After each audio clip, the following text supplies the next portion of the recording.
আল্লাহ নবী এবার ফাতেমার ঘরের দিকে যায়। অনেক দিন হয় আমার মা ফাতেমারে দেখি না, আমার নাতিরে দেখি না, হাসান হোসাইনকে দেখি না, আজকে একটু দেখবো। আল্লাহ নবী চলে গেলেন ফাতেমার ঘরের কিনারায়, গিয়া ডাক দিয়া কয়, মা দরজা খোল। ফাতেমা জবাব দেয় না। আবার আমার নবী ডাকে, মা গো দরজাটা খোলো, আমি তোমার বাবা বড় ক্লান্ত। নবী কানটা লাগাইয়া শুনে, ভিতরে কান্নার আওয়াজ। আল্লাহ নবী কয়, মা তুই কি জানো না তোর কান্না আমি বাবা সহ্য করতে পারি না, তুই কেন কাঁদো একটু বল। ফাতেমা কাঁদে আর কয়, বাবা গো আমার শরীরের কাপড়গুলো পুরাতন হয়ে গেছে, ছিঁড়ে গেছে, আমি তোমার সামনে আসার মতো ক্ষমতা নাই।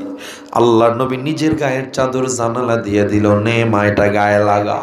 আম্মা জান নবীর আম্মা জান ফাতেমা চাদরটা যখন গায়ে লাগাইলো, আল্লাহ নবী ঘরের মধ্যে গেলেন। নবীর ঠিক বাম পাশে আইসা ফাতেমা বইসা ডান গালটা নবীর বাম বাহুর সাথে লাগায়া দিস, লাগায়া কান্দে আর কয়, বাবা গো আর সহ্য করতে পারি না, 3টা দিন হয়ে গেছে ঘরের চুলায় আগুন জ্বালাইতে পারি না বাবা। ও বাবা তুমি যদি আর একটু দেরি করে আসতাও, ঘরে বাতি জ্বালানোর জন্য কেরোসিন তৈল ছিল, এটা খেয়ে ফেলতাম। আল্লাহর নবী ফাতেমার চোখের পানি দেখে হাউমাউ করে কান্না শুরু করে দিয়েছে। ও মুসলমান ইমানদার, নবীর কান্নার আওয়াজে হাসানের ঘুম ভেঙে গেল, হোসাইনের ঘুম ভেঙে গেল। হাসান দৌড়ে আইসা আমার নবীর জড়ায়া ধরছে, হোসাইন জড়ায়া ধরছে, আর ডাক দিয়া কয়, নানা ভাই কতদিন হয় আসো না বাড়িতে, তুমি তো গোটা আরবের বিচার করো, আজকেও একটা ঘরের বিচার করতে হবে। আমার নবী কয়, কি হয়েছে বলো নাতি আমার। হাসান হোসাইন পেটের থেকে কাপড়টা সরাইয়া দিছে, কয়, নানা ভাই তাকা দেখো, পেটটা পিঠের সাথে লাইগা গেছে, তোমার মেয়ে 3 দিন পর্যন্ত খানা দেয় না, আজকে তোমার মেয়ের বিচার করো। হাসান হোসাইনের কান্না, আল্লাহ নবী হাসান হোসাইনকে জড়ায়া কাঁদে, ওদিক দিয়া জিবরিল আমিন চলে আসতেছে, সহ্য করতে পারে নাই। আল্লাহ নবী হাসান হোসাইন রে কয়, তোরা আমার কাছে বিচারে যাও, তোরা তোর নানার খবর জানো না। আল্লাহ নবী পেটের থেকে চাদরটা সরাইয়া কয়, তোরা তো 3 দিন পর্যন্ত খাও না,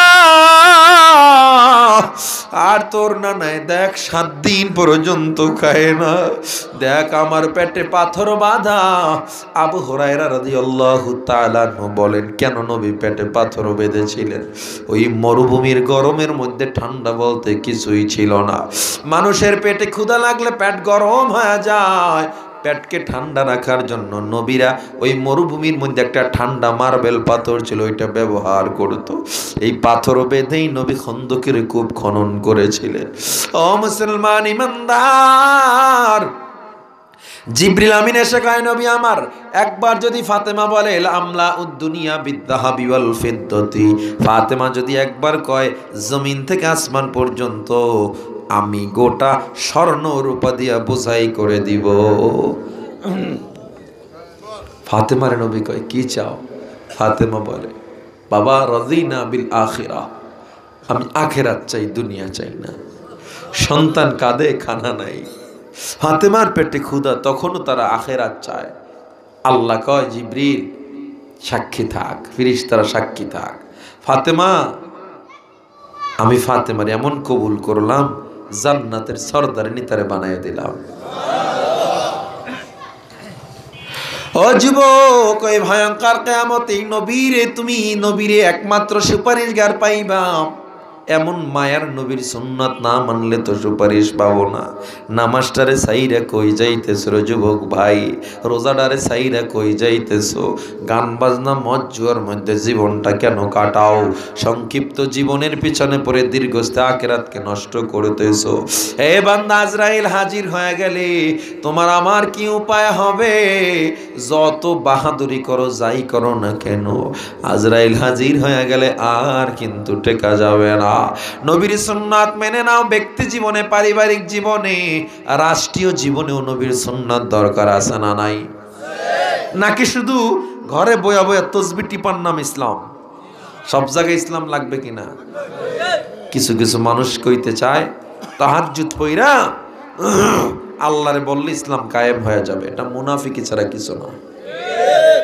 তাহাজ্জুদ রাত্রে পড়তে হবে, দিনে ময়দানে নবীর জন্য যুদ্ধ করতে হবে, আল্লাহর পথে যুদ্ধ করতে হবে। কথা বলে না? যদি মসজিদে দোয়া কইরেই যদি এক জায়গার দোয়া আর এক জায়গায় কবুল হইতো, আল্লাহর নবী মসজিদে নববীর মেম্বার ছেড়ে বদরে গিয়া দোয়া করতেন না। যেই দোয়া মসজিদে নববীতে দরকার ছিল না, সেই দোয়াই নবী খন্দকে করেছেন, সেই দোয়াই নবী উহুদে করেছেন, সেই দোয়াই নবী বদরে করেছেন। ঠিক কিনা জোরে বলেন?